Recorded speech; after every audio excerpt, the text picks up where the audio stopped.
સમજી લઈએ. ધનનો મહિમા ટૂંકનોંધ તરીકે પૂછાય. હું પહેલેથી બોલતી જઈશ, પાછળથી હમણાં કીધું ને, તમે પાછળથી માંગવા આવશો તો યાદ રહેશે નહીં. અને આપીશ, બધું જ આપીશ. ધનનો મહિમા ટૂંકનોંધ તરીકે પૂછાય. હવે આપણે ક્યાં રહીએ છીએ? સમાજમાં. એટલે આપણે શું કહેવાઈએ? આપણે શું કહેવાઈએ? સમાજમાં રહીએ છીએ એટલે સમાજમાં રહીએ છીએ એટલે આપણે શું કહેવાઈએ? હા, બોલો. ખબર છે તમને શું કહેવાઈએ? સાચું ખોટું બોલવાનું, એટલે આપણે સમજ પડે. બોલ. સામાજિક કહેવાઈએ. આપણે બધા સામાજિક જોડાયેલા છીએ. હવે સામાજિક જોડાયેલા છીએ એટલે આખો સમાજ, આપણે કોલેજ આવવું છે તો પણ કન્સેશન કઢાવવું પડે છે, પુસ્તક લાવવા પડે છે, દફતર તમારું લાવવું પડે છે. આખો સમાજ ધન ઉપર અવલંબિત છે. પૈસાની જરૂર છે જ, દરેકને છે. અને એ ધન એ કેવું છે તો આપણને બહુ સરસ ઉદાહરણ આપ્યું છે. અને એ સુભાષિત પણ છે. પૂર્વાપર સંદર્ભમાં પણ પૂછાય તમારે. પૂર્વાપર સંદર્ભ એક સવાલ આવશે આખો, કે પૂર્વાપર સંદર્ભ આપીને સમજાવો. આવી રીતે અથવામાં પૂછાઈ જશે. તો એમાં સંસ્કૃત લીટી આપી હોય, પ્રચલિત હોય એ લીટી હું સમજાવીશ. અને તમારે એનું ગુજરાતી લખવાનું, એની સમજૂતી આપવાની. સંસ્કૃત વિષય ગણિત જેવો છે.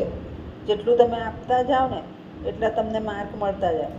તમને સમજૂતી નથી આવડી પણ તમે ભાષાંતર કરી દીધું તો ત્યાં તમારો 1 માર્ક સાચો. એટલે ગણિતની જેમ આમાં માર્ક મળતા જાય. જેટલું તમે આપતા જાઓ એટલે તમને માર્ક મળતા જાય. રોકડીયો વિષય છે. આના માટે એક સરસ ઉક્તિ છે, આપણા ચોપડીમાં પણ છે, આવશે ભણવામાં, હું સમજાવીશ. સર્વે ગુણા કાંચનમ આશ્રયંતે. સાંભળ્યું છે ને?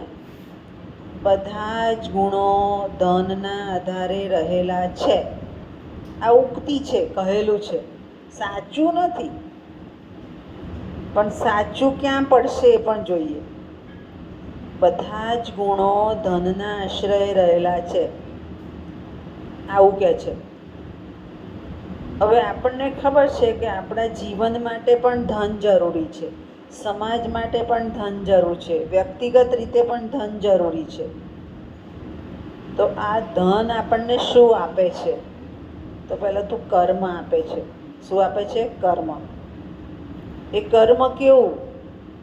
તો તમે ધન કેવી રીતે મેળવ્યું છે, તમે ધન ક્યાં વાપર્યું છે, એ કર્મ જોડાય. મમ્માએ પૈસા આપ્યા કે જાઓ આજે પોકેટ મની લો છો? પોકેટ મની નથી લેતા અઠવાડિયે પૈસા? અમે તો લેતા હતા ફાધર પાસે જઈ પોકેટ મની આપે, અઠવાડિયે આપે. તો એ પૈસા વાપરી જ નાખવા એવું નહીં, ભેગા કરવાના અને આપણે જ્યાં જરૂર છે એ લેવાનું. એ તો આપણને ચોકલેટ ખાવા આપે, કંઈક લાવવા આપે, હા. પણ આપણે શું કરવું? અને ફાધર પાસે જઈ ફાધર કહેશે હું 100 રૂપિયા જ આપીશ દર અઠવાડિયે, તો ઓકે 100 રૂપિયા. ના 500 આપો તો એ આપણું કર્મ નથી. એને દરેક બાળકને આપવાના છે. એટલે આ ધન સમજાવે છે આપણને કે એનો કર્મ ક્યાં છે, કઈ રીતે લેવું, કઈ રીતે વાપરવું. ત્યાર પછી મેં તમને સમજાવ્યું એમ કે આપણે સમાજ ચલાવીએ છીએ. કંઈ પણ વસ્તુ ચલાવવા માટે શું જરૂર પડશે? રૂપિયાની. પ્રેમ પણ રૂપિયો નહીં હોય તો નહીં રહે, રોજ ઝઘડો થશે કે પૂરું નથી થતું, લાવો. એટલે પ્રેમ પણ જરૂર પૂરતો પૈસો જોઈશે જ. હવે સર્વે ગુણા કાંચનમ આશ્રયંતે, સમાજ છે. બુદ્ધ ચરિતમાં બુદ્ધ ભગવાને ગૌતમ બુદ્ધે કીધું તુંડે તુંડે મતિ ભિન્ના, કોઈની મતિ એક સરખી નથી, બુદ્ધિ એક સરખી નથી કોઈની. એટલે સમાજ ચલાવવો છે, વ્યક્તિગત આગળ જવું છે, કર્મ કરવું છે, ધન બરાબર ઉપયોગ થાય એ જોવું છે. તો ક્યારેક એવું બને કે કોઈ પૈસાદાર વ્યક્તિ છે અને છે, કંઈ આવડતું નથી, ઉપયોગી નથી, ઈર્ષા કરે છે, ઝઘડા કરે છે, પણ આપણે એને કંઈ કહી શકીશું નહીં, કેમ કે એ પૈસાદાર છે. આપણે કહીએ તો આપણે જ ઉડીએ. એ પૈસો એનો કામ લાગશે અને આપણામાં સીધો અકર્મમાં જોડાશે. એટલે ત્યારે શું કરવું સમાજે? તો જે પૈસાદાર વ્યક્તિ છે એનો ઉપયોગ કરાય. ભાઈ તારો પૈસો સમાજ માટે આપ, તારો પૈસો વ્યક્તિગત રીતે અહીંયા રોક, લાઇબ્રેરીમાં રોક, અનાથ આશ્રમમાં રોક, સમાજમાં રોક. એટલે એને ભા થવું ગમશે કે જો મને ભા બનાવ્યો, મને મોટો બનાવ્યો, હાલો હું અહીંયા રોકું ને દાન કરું.